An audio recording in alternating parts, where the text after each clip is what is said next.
Hey y'all, say y'all, it's your girl Auda, and I am coming to y'all with another Auda Speaks. Thanks for tuning in. Episode, what does your trauma excuse you from? And this topic came to me a few weeks ago, and so I am going to come and chat about it with y'all. As human beings, we all go through different things in life, different circumstances. We all have a story where we have been hurt or something has happened to us and it wasn't right. And so those things can turn into a post traumatic stress or they could turn into a trauma.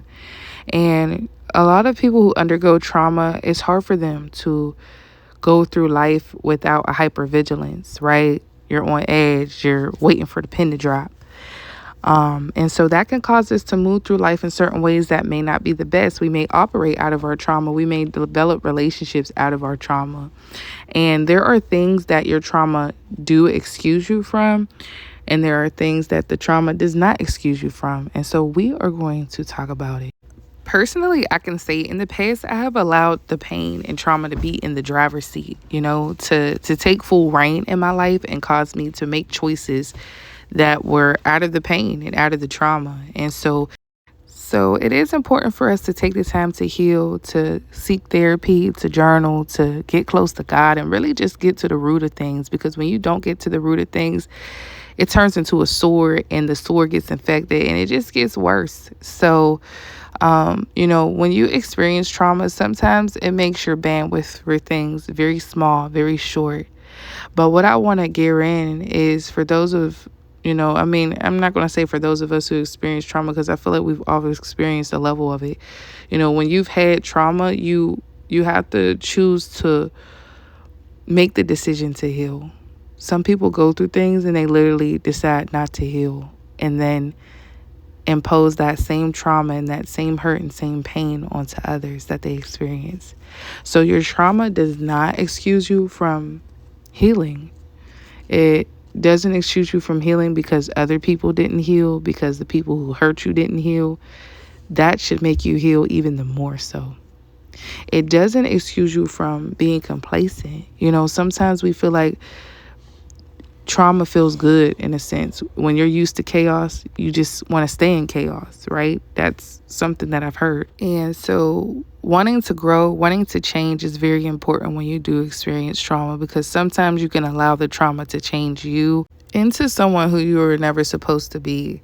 And so choosing to not become complacent, to grow, to actually heal is very pivotal for your life journey. And it will help you to not make decisions that are out of the pain.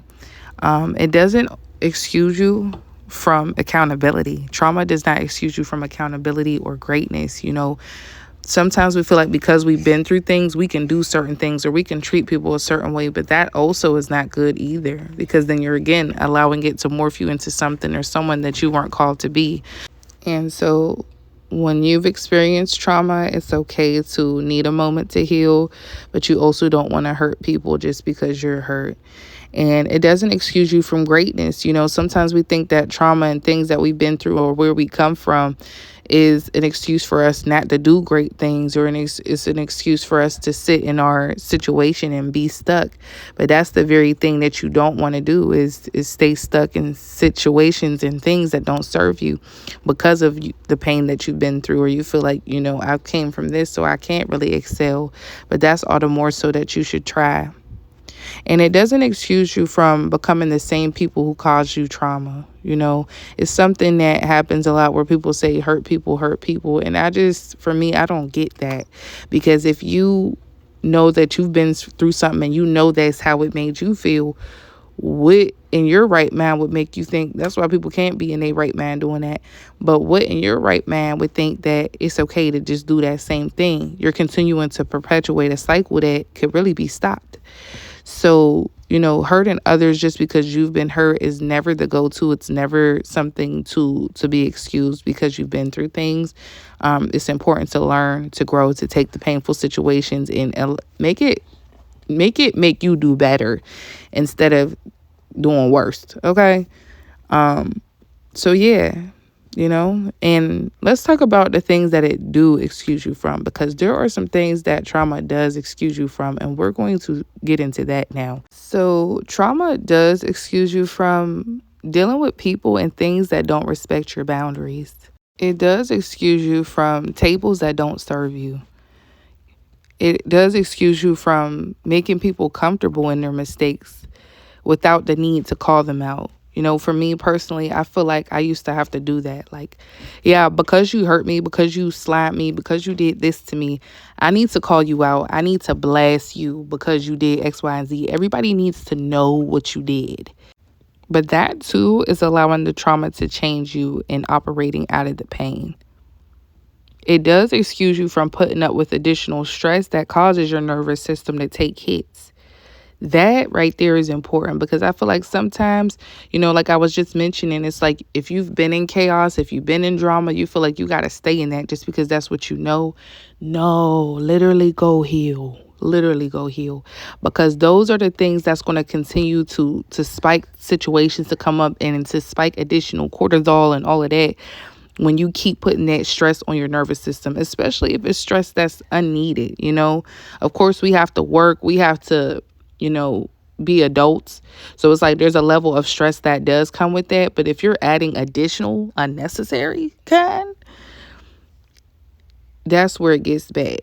So it does excuse you from that, from adding additional stress to your situation, for putting stuff on your plate. It excuses you from adding stuff on your plate that you can't carry, that your capacity cannot handle because you're trying to heal. And one of the last ones I have is waiting for apologies before you heal. It does excuse you from that. Some people would never heal if they waited for apologies. If they were waiting for consolation and confirmation from these people that hurt them, they would never heal. Because some people who are so trauma written and toxic and things like that, because I feel like a lot of times people who do hurt people and cause trauma be having their own. So it's like those people are so ridden with their own that, they can't even see that. They can't even see that they should apologize. They can't even see that they should move different. And so we just have to understand that that's still all the more reason for you to move on and really heal, and not wait for that consolation and not wait for that confirmation. And of course, as humans, we always like some form of validation, but we have to understand that, that's not always going to come.